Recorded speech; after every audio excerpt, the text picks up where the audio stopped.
Hello and welcome to our conversation about Dear Evan Hansen. The new movie of Dear Evan Hansen is mere months away, literally less than 4 months away, and a lot of people are discovering on watching the trailer that they had no idea what the plot of that movie is going to be about. The thing on Twitter everyone thought it was is it's about a gay kid figuring out himself, which this show is decidedly not about in any way, shape, or form. So what is this about? People haven't seen Dear Evan Hansen?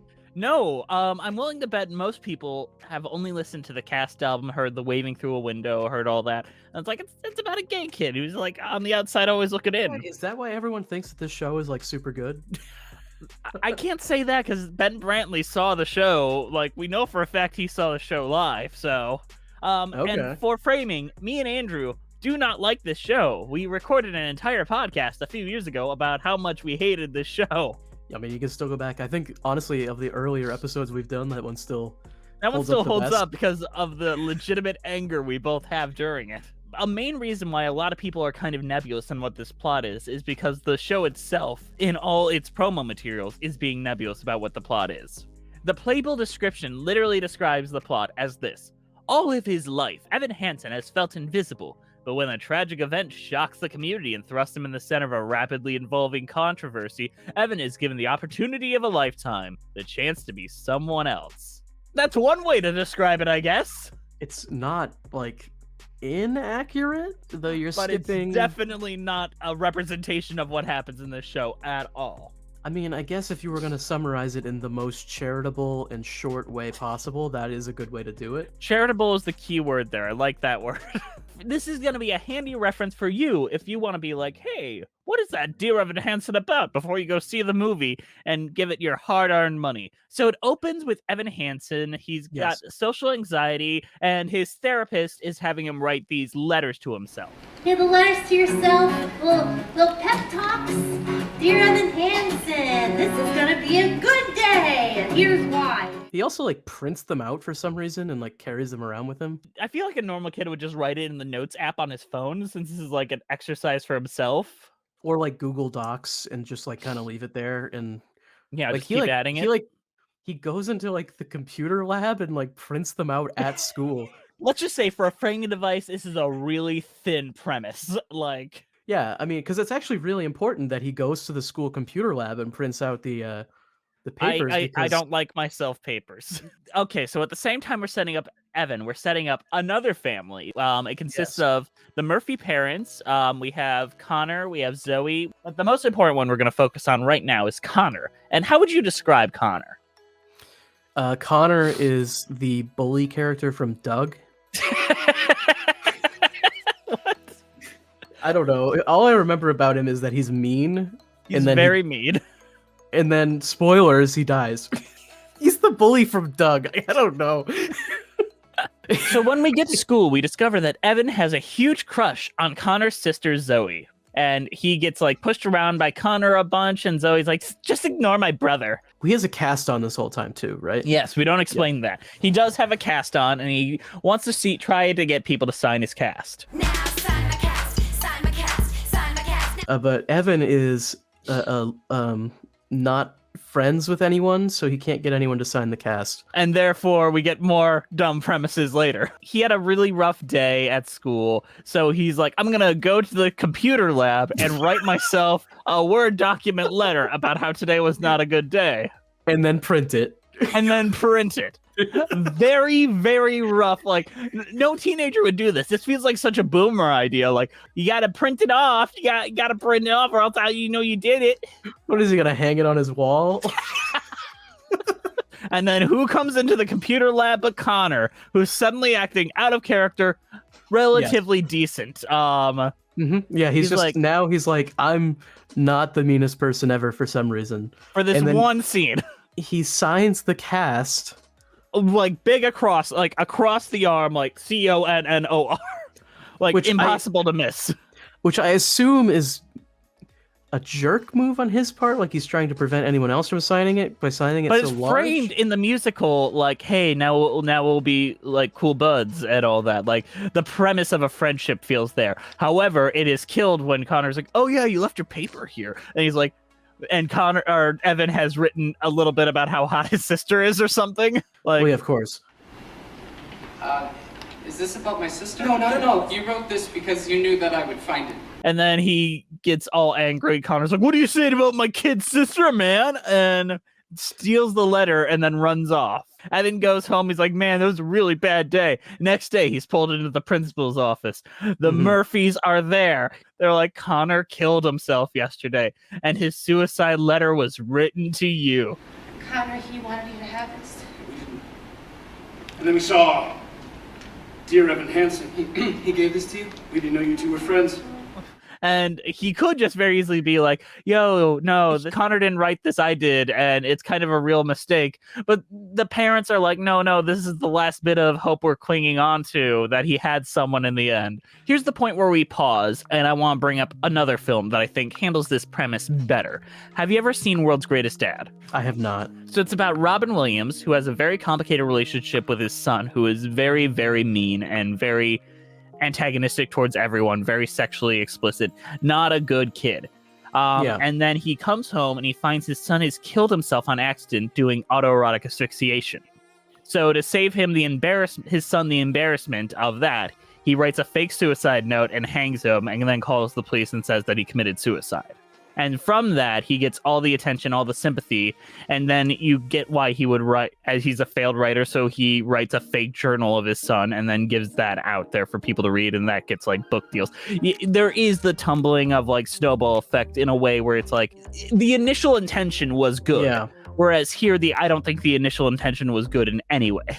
Well, the initial intention isn't even necessarily there. He just is thrust into it and then doesn't say anything. He's just like, Yes. "Oh, I'm just gonna take this and run." But I then think he's invited to dinner with the Murphy family. And that's when he makes up a full-ass story about him and Connor going out and having good buddy times and having ice cream and looking at trees. It gets progressively much worse. It has this kind of like Evan is doing almost a good deed for these people, where Yes. I think objectively speaking, he is thing. not. It's like those like people who say they can talk to the dead, Yes. you know, and it's like grieving parents and people will go to them to be like, "I want to talk to my dead child," but you're not talking to your dead child. You're talking to this person who barely knows them or doesn't know them at all, and now all of your actual memories of your kid are getting fucked around with by this con artist, you know. So like when the mom is like, "Oh yeah, my kid always had a friend and he did this and he did this," it's like, well, no, he didn't.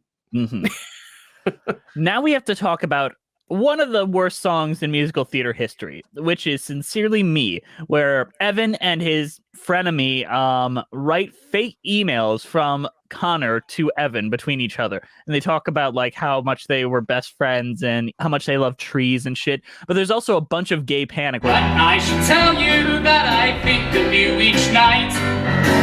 I rub my nipples and start moaning with delight. Why would you write that? But not because we're gay. No, not because we're gay. We're close, but not that way. The only man that I love is my dad. And somehow it still gets worse. Yes. So from all these emails, they're basically rewriting Connor's personality. It's like at first he was just kind of thrown into it, and then maybe he made up a few things because he was at an awkward dinner. But now it's like premeditatively getting involved and making up fake shit about this kid. Then we got to take the one step for it to get worse. Like, this is how we end Act 1, basically, and it's gross. So he has a moment with Zoe, Connor's sister that he's secretly in love with.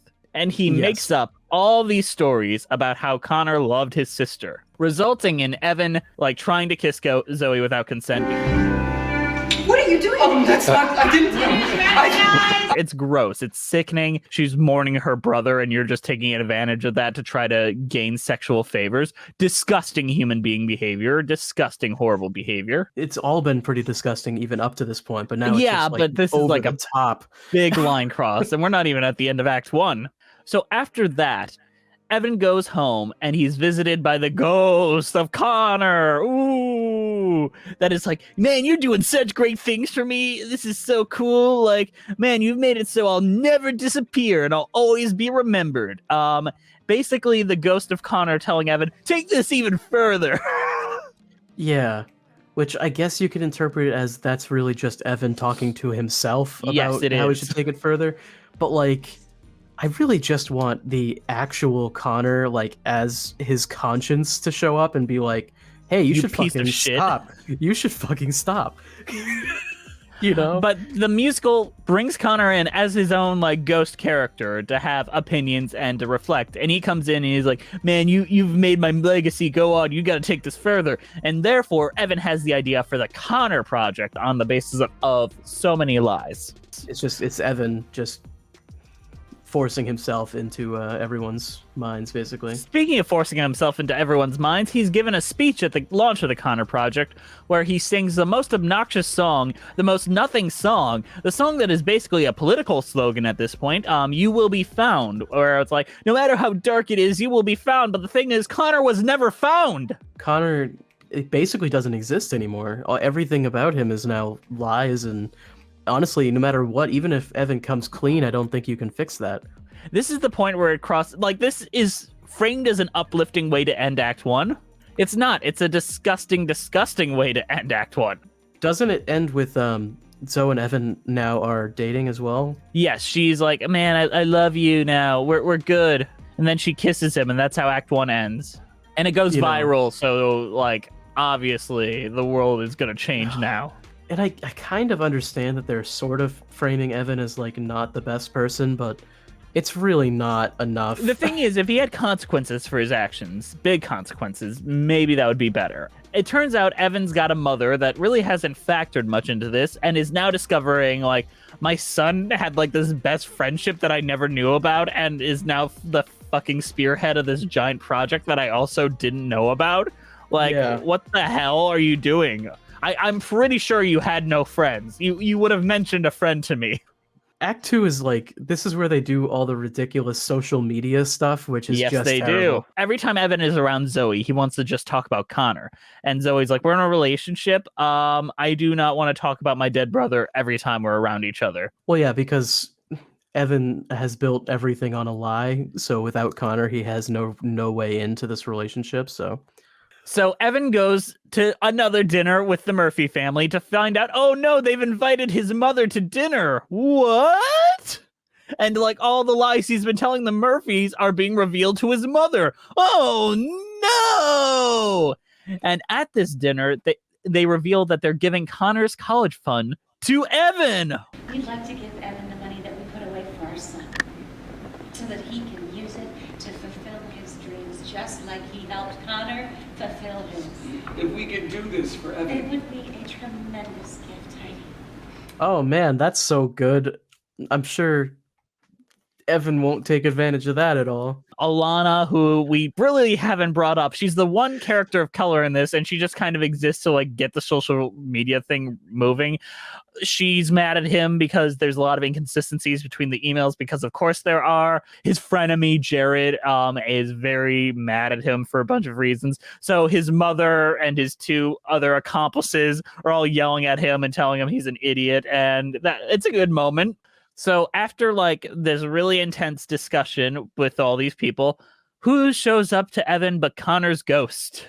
If you tell the truth, I'm going to go away. No one will remember me. And the only thing that people will have of me is the shitty person I was in real life. So think about me next time you're going to think about this. Which is so absurd. Like having Connor be the advocate for Evan lying about Connor is like, God damn.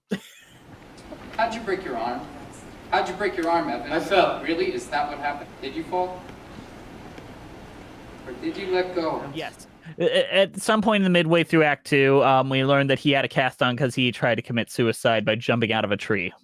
Which, yes, that's not good or whatever, but it kind of just feels like a desperate ploy by the show to make you feel sympathy for Evan. Yep. And it is bold of you to say the truth like that. It's like, Yeah, I mean, sure, he made everyone like worse, everyone's lives worse, but like he was also sad. Evan's co-conspirators leak Connor's suicide note that Evan wrote about himself, and now the entire internet is like blaming the Murphys for Connor's suicide, the parents specifically, and they're like distraught, heartbroken about it. And of course, at that moment, Evan's mom knows this is just one of Evan's stupid therapy assignments, so that revelation comes to her. And at that point, Evan decides, instead of like dealing with all this, he just screams out all the truth to the Murphys and then leaves. Like, hey, I did this, my bad, and then goes home. Not that does anything, though, because everyone on the internet still hates them. Yep. So he destroyed their entire family life, built them a throne of lies, and then kind of leaves. He gets to leave. Yeah, he just gets to leave. They still have to deal with everyone blaming them for Connor's death and everything. He goes home to his mom, and they have a moment where she's like, I was not a good mother because I was just really busy, and like, I'm sorry I worked so hard to give you a house, you fucking piece of shit. Yeah, Evan gets an apology in this show. And then after that, we cut to a year later, and Zoe and Evan meet at a park bench, and they forgive each other, and it brought the family closer together. Yeah, it did, I'm sure. And then Evan finally accepts himself, and that's how the musical ends. It's shocking to me that most people don't know the plot of this, and I hope that this helped you figure out what the plot of Dear Evan Hansen was. Now we gotta address the movie, because of course we do. I mean, yeah, it's about a college student who has gone back to high school for some reason. It's a big change, big framing change. It's a big framing change, yeah. It's about a senior citizen trying to go back to high school. Just got out of the retirement home and he's going back to school. He wants. But first, he got Jerry GED. curl. He had to get the Jerry curl done first before he went back to high school. They say they're going to make changes to give him more of a comeuppance in the movie. We'll see how the movie does. I'm sure we'll do something when that movie comes out. We'll do a podcast episode. And if you want us to go even more in depth than this, we did a full podcast episode on Dear Evan Hansen a few years ago. I don't understand how you can write something that's this just ethically gross and be like, yeah, that's fine. Like, that's a good show. And then I guess it really just it gets a free pass because the music is good. Yeah, it's actually a damaging show. I would not want kids watching this. The message it gives is disgusting. Literally speaking, the message in here is like, if somebody commits suicide, it's a good thing for you to make up lies about them to their family. And like, that's what they would want, because the ghost shows up twice and is like, yeah, you should keep doing this. Yeah. I feel like that was their get out of jail free card. Well, no, we have these ghosts come back and say it's great. It's cool. I would also say that he doesn't even have that much anxiety in these social situations. He's able to go to this dinner and make up lies about Connor. Like, that takes a lot of like confidence to do. Like, I don't think he's actually that anxious about it, to be fully honest with you. I think we've said enough about this. You guys now know the plot of Dear Evan Hansen. Are you still excited for the movie? Are you curious as to what they'll change? Let us know in the comments below. They're gonna have to change a hell of a lot to make me like it. Yeah, but you're still gonna have to see it in theaters, bitch. Wow, you can fuck yourself. All right, guys. We'll see you next time.